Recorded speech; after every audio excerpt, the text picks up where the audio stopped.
My parents slammed the door on my 11-year-old son on Christmas, then asked if I'd keep paying my brother's rent.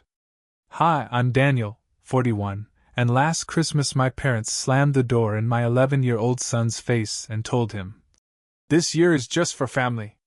That was the moment everything finally broke. I wasn't even home when it happened. I was lying in a hospital bed with an 4 in my arm, 3 days deep into fluids and medication after a bad allergic reaction knocked me flat. Not life-threatening, but bad enough that the doctors wouldn't let me leave until the swelling went down and the tests came back clean. I hated every second of being there, especially because it was Christmas Eve turning into Christmas morning, and my son Evan was at home with the nanny instead of me. We tried to make it fun anyway. Evan had been counting down the days, not because of what he'd get, but because of what he'd give. He'd spent weeks using his allowance to buy small gifts for everyone. My parents. My younger brother Mark. Mark's wife. Their kids. Cheap stuff, sure, but carefully chosen. Wrapped by hand. Tags written in his crooked handwriting. That morning, the nanny called me. Her voice was slow and careful, like she was walking across thin ice. She told me Evan had put on his Christmas sweater, packed the gift bag, and asked if she could take him to my parents' house. I'd already said it was fine. They lived 4 blocks away. She waited in the car while he ran up to the door. Then she said, "Daniel, I think something went wrong." My mom opened the door. Evan smiled and said, "Merry Christmas." He told her he had presents for everyone. And my mother looked at my kid standing on her porch in the freezing cold and said, "This year is just for family." Then she shut the door. Evan stood there for a few seconds. Then he walked back to the car without saying anything, clutching the bag like it might disappear if he let go. 10 minutes later, he was in my hospital room, cheeks red from the cold, eyes confused in that quiet way kids get when something doesn't make sense yet. He handed me the bag and said, "Grandma didn't want company." The bag was still full. I didn't cry. I didn't call. I didn't yell. I just felt something go very still inside me. 3 hours later, I sent one text. "I won't be covering Mark's rent anymore." Then I put my phone face down and waited. The first call came 3 minutes after I sent that text. Then another. And another. I didn't answer a single one. I slid my phone into Do Not Disturb, face down on the hospital tray, and stared at the ceiling like I was watching something end in slow motion. A month earlier, my parents had come to me in full panic mode. My younger brother Mark, 38, was about to be evicted. 2 months behind on rent. "Just going through a rough patch," they'd said. No details. Just urgency. Tears. "Think of the kids, Daniel." They didn't ask me to help. They begged. I gave in. I always did. I paid the back rent, then set up automatic monthly payments. They promised it would only be for a few months. I didn't love it, but I told myself it was temporary. I'd spent more money fixing Mark's life in the last year than I'd spent on myself, and I barely thought twice about it. And now here was my son, the same kid whose money helped keep Mark housed, being told he wasn't family. That's when I pressed the nurse call button and told her I wanted to be discharged early. She looked at my chart, then at me, and asked if I was sure. I said yes. She could hear it in my voice. This wasn't negotiable. I signed the forms, got dressed, and left. The nurse offered to call a cab. I waved her off. The nanny was still in the hallway with Evan, looking nervous, like she thought she'd done something wrong. She hadn't. I thanked her, paid her for the day, and told her she could go home. I took the keys from her hand, grabbed Evan's coat, and we walked out together. We weren't going home. On the drive, Evan sat quietly in the passenger seat, the gift bag resting between his feet like it was fragile glass. He kept looking out the window, then at me, probably wondering what I was going to do. I didn't tell him. I wasn't completely sure myself until I pulled onto my parents' street and saw the driveway. Every car was there. My dad's truck. Mark's SUV. Mark's in-law's sedan. So much for just family. The lawn was covered in decorations, plastic candy canes, inflatable snowmen, a glowing reindeer missing half an antler. From the outside, it looked like warmth. Like welcome. I parked across the street and told Evan we were just going in for a minute. He nodded without asking why. I knocked once. My mom opened the door smiling until she saw us. The smile disappeared instantly. She asked what we were doing there. I said, "We need to talk." She didn't invite us in. So I walked past her anyway. The living room looked like every Christmas before it, wrapping paper everywhere, half-eaten cookies on paper plates, the sound of Mark's kids yelling down the hallway. My dad came in from the kitchen holding a drink, already wearing that annoyed, "Why is this happening now" expression. I didn't waste time. I asked them why they sent my son home. My mom hesitated for half a second, just long enough for me to see the calculation, then said they didn't know Evan was coming and that they'd planned to keep things, just family, this year. Her voice was sharp, rushed, like she wanted to move past it before it became real. I asked if Mark's in-laws were family. She looked away. My dad stepped in and said Evan shouldn't have shown up unannounced, that it put them in an awkward position. He said the nanny should have called first. I reminded him Evan is 11 years old. 11. And he showed up with a bag full of presents. My mom started explaining how they never meant to hurt his feelings, how things had been stressful, how it wasn't personal. I asked her what part of slamming a door in a child's face wasn't personal. That's when she asked, like it was a casual side note, if I was really going to stop paying Mark's rent. I told her it was already done. The room went quiet in a way that felt heavier than yelling. My dad tried to regain control, asked if I'd really thought this through, if I understood what this would do to Mark's family. I said I understood perfectly. Then Mark walked in, already angry, already defensive. He demanded how I could do this on Christmas. Said I promised to help. Said his kids would suffer. He never asked how Evan was. Not once. My mom raised her voice, talking about how family supports each other, how they helped me when I needed it, how what I was doing was cruel. I said leaving an 11-year-old alone on a porch in the cold was cruel. She called me overdramatic. Said I always twist things. Said I was playing the victim again. That's when I looked over at Evan. He was still standing by the door, holding the gift bag with both hands, not moving. Not crying. Just waiting. That was it. I told them we were done. I asked Evan if he was ready to go.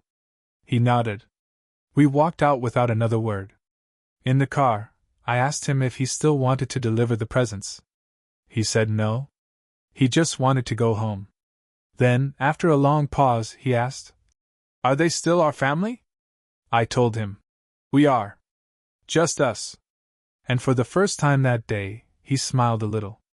We spent the rest of Christmas pretending nothing had happened. Pancakes for dinner, chocolate chips shaped like snowmen, slightly burnt because I wasn't paying attention, and a movie we'd both seen so many times we could quote it. Evan didn't want to talk about my parents, and I didn't push. He just leaned against me on the couch, quiet in that thoughtful way kids get when they're sorting something out internally.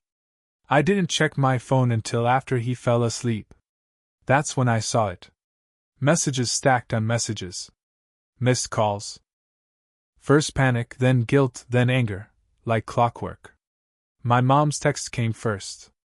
"What do you mean you're not covering his rent anymore? This is not the time for games. It's Christmas." Then my dad, "We need to talk.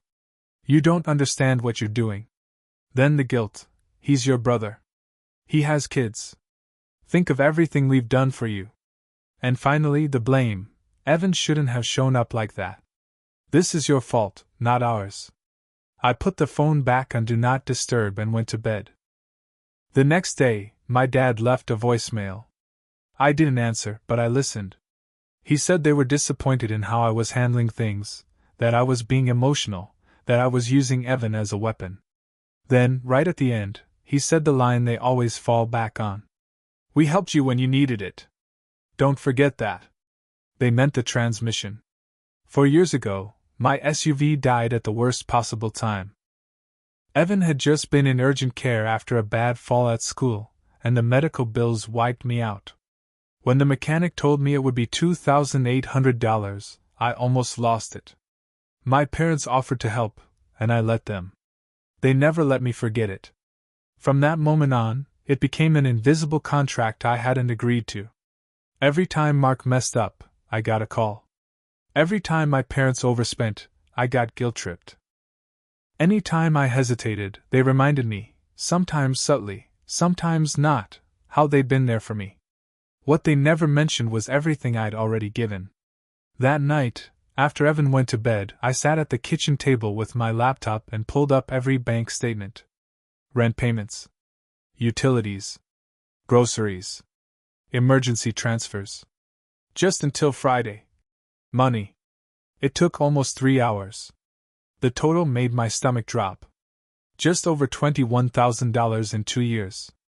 I added the transmission cost to be sure. Then I scheduled a transfer to my parents for the exact amount they'd paid back then. Not a dollar more. In the memo line I typed, "For the transmission." Then I hit send. I expected the fallout immediately. Angry calls. Explosive texts. Some dramatic confrontation about how I was throwing money around to make a point. Nothing happened. No calls that night. No messages the next morning. Just silence. That silence bothered me more than the yelling ever had. It meant they were regrouping, deciding which angle to use next. I knew Mark was probably spiraling, complaining about rent, about his kids, about how he'd counted on me. And for the first time in years, I didn't feel the urge to fix it. 3 days later, my mom finally texted. "We received the money. That wasn't necessary, but thank you." That was it. No apology. No mention of Evan. Just a sterile acknowledgement, like I'd closed a balance on a credit card. 5 minutes later, another message came through. "So are you planning to resume Mark's rent next month, or is this still about what happened on Christmas?" That line actually made me laugh. Not because it was funny, because it was revealing. They really thought this was about a misunderstanding. A single bad moment. Something I'd get over if enough time passed. I didn't reply. A few hours later, my dad tried. His message was longer and worse. He said Mark was in a fragile place, that if anything happened to his family, eviction, worse, it would be on me. That they just hoped I'd do the right thing. Just like that, I was apparently responsible for a 38-year-old man's life. Then something unexpected happened. Mark's wife, Lena, messaged me. We'd never been close.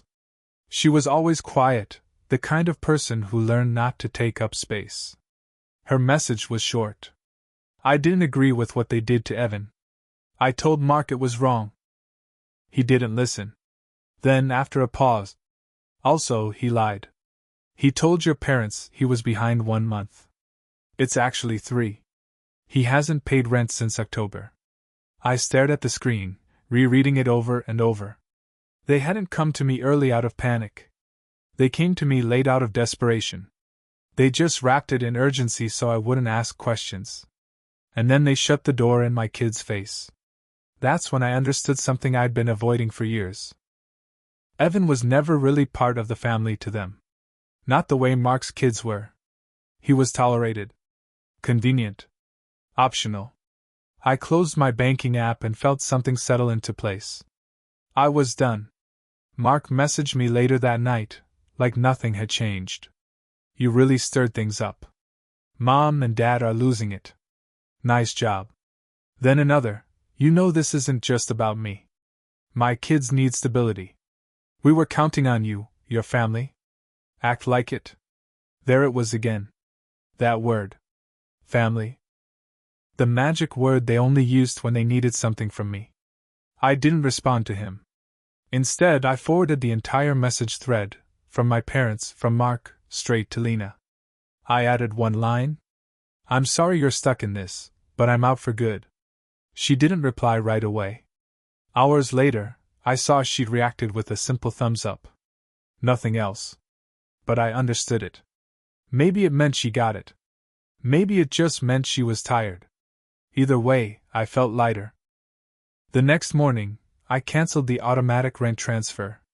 I removed my parents from every account they were still using, streaming services, cloud storage, even a grocery delivery app I'd left them on. Just in case. I opened the spreadsheet again, the one where I'd totaled everything I'd given over the years. For the first time, I saw it clearly. They weren't just draining my bank account. They were draining my peace. I wrote one final message. Moving forward, I won't be providing any financial support. This includes Mark, his family, or anything connected to him. I've paid back what I owed. Please don't contact me for money again. If Evan isn't welcome in your home, either am I. I sent it to both of my parents. Then I turned my phone off. 3 days later, Mark left a voicemail. I listened to it while brushing my teeth. He sounded desperate, angry, blaming everyone but himself. He said I was holding a grudge, that I'd turned our parents against him. Then came the line that sealed it. You're lucky Mom and Dad helped you when you were falling apart. But the second I need help, you disappear. I sent one final text. I paid them back. Every dollar. We're done. Then I blocked his number. And my parents. And every backup number I knew. The silence that followed felt strange, but good. The first few days after I blocked them felt unreal, like I was waiting for something bad to happen. Some emergency. Some catastrophe that would prove they'd been right all along and I'd gone too far. Nothing happened. No knocks at the door. No frantic calls from unknown numbers. No dramatic fallout that required my intervention. Just quiet. That night, Evan and I made dinner together, frozen waffles drowned in whipped cream and syrup. He asked if we could put our tiny Christmas tree back up, even though Christmas was already over. I said yes without thinking twice. We pulled it out of the closet and decorated it with mismatched ornaments, old candy canes, and a crooked paper star he'd made in 2nd grade. While he was fixing the star, he asked, not sad and not angry, just curious. Are we not seeing Grandma and Grandpa anymore? I told him the truth. That we wouldn't be seeing them for a while. Maybe not ever. He nodded, adjusted the star one more time, and said, I like it better here anyway. That was it. No tears. No dramatic questions. Just acceptance. A week passed. Then 2. The guilt I'd expected never came. Instead, something else showed up, relief. No late-night calls asking me to just cover one more thing. No group texts filled with obligation disguised as togetherness. No constant low-grade anxiety waiting for the next financial disaster that somehow belonged to me. An old neighbor texted me out of the blue one afternoon. Said she'd run into my mom at the grocery store. Mentioned she looked tired. Overwhelmed. Said something about Mark and his family staying with them. For a little while. I didn't ask for details. I didn't need them. I already knew how this story went. Mark still didn't have steady work. My parents were stepping in again, financially, emotionally, just like always. And they were probably telling anyone who'd listen that I was cold, dramatic, ungrateful. For the first time, that didn't bother me. Because I wasn't in it anymore. About a month after Christmas, something shifted in me that I didn't expect. It wasn't anger fading or sadness easing, it was detachment. The kind that doesn't burn anymore. The kind that just stops caring. I stopped replaying conversations in my head. Stopped imagining what I should have said or how I could have explained things better. There was no explanation that would have changed anything, because the problem was never miscommunication. It was priority. Evan became lighter. That's the only word for it. He laughed more. He stopped asking if we were late to family things. On Sundays, we started cooking together, nothing fancy. One week it was pasta that turned into soup. Another week we burned garlic bread so badly we had to open every window. It became our thing. No pressure. No guests. No one keeping score. One night, while we were cleaning up, Evan said, You know, Dad, I don't think Grandma likes me very much. I froze for half a second. Asked him why he thought that. He shrugged. She likes Mark's kids more. That's okay. Not everyone has to. That broke my heart in a way yelling never could. Because kids don't say things like that unless they've already accepted it as truth. That night, after he went to bed, I did something I hadn't planned on doing. I printed everything. Bank statements. Transfers. Rent payments. Utilities. Groceries. Emergencies. 2 full years of quiet support no one ever thanked me for. I highlighted the total. Then I wrote one sentence at the bottom. Account settled. No remaining balance. I folded it neatly, put it in an envelope, and addressed it to my parents. Not out of spite. Out of closure. I mailed the envelope the next morning. No note. No explanation. Just facts. Dates. Amounts. Receipts. I didn't add sarcasm or commentary because I didn't want a reaction. I wanted finality. Something concrete they couldn't twist or reinterpret later. I didn't hear anything for a while after that. No calls. No messages. No third-party attempts to check in. It felt like the quiet after a door closes for good, heavy at first, then peaceful. Then, about 2 weeks later, my mom left a voicemail from a number I hadn't blocked yet. I didn't recognize it at first. I almost deleted it without listening. Curiosity got the better of me. Her voice was calm. Too calm. The kind she used when she wanted to sound reasonable and wounded at the same time. She said she received the envelope. Said she didn't understand why I felt the need to keep score. Said families don't work that way. Then she added, almost casually, that Mark and his family were staying with them indefinitely now and that it had been very stressful. Not once did she mention Evan. Not once did she ask how he was doing. That told me everything I needed to know. I didn't call back. I didn't text. I deleted the voicemail and blocked the number. That night, Evan and I were on the couch, half watching a movie, half falling asleep. He looked up at me suddenly and asked, "Do you think people can choose who their family is?" I told him yes. I told him family is the people who don't make you feel small, or unwanted, or like you have to earn your place. The people who open the door when they see you coming. He nodded like that made perfect sense. And in that moment, I realized something important. I hadn't taken anything away from him. I'd protected him. It's been 6 months now. No messages. No surprise calls. No apologies wrapped in excuses. Just distance and clarity. At first, I thought the silence would feel heavy. Like I'd cut something essential out of my life and would feel the absence every day. But that's not what happened. What I felt instead was space. Room to breathe. Room to exist without constantly bracing for the next problem that wasn't mine to solve. Evan is 12 now. Taller. Louder. More confident. He doesn't ask about my parents anymore.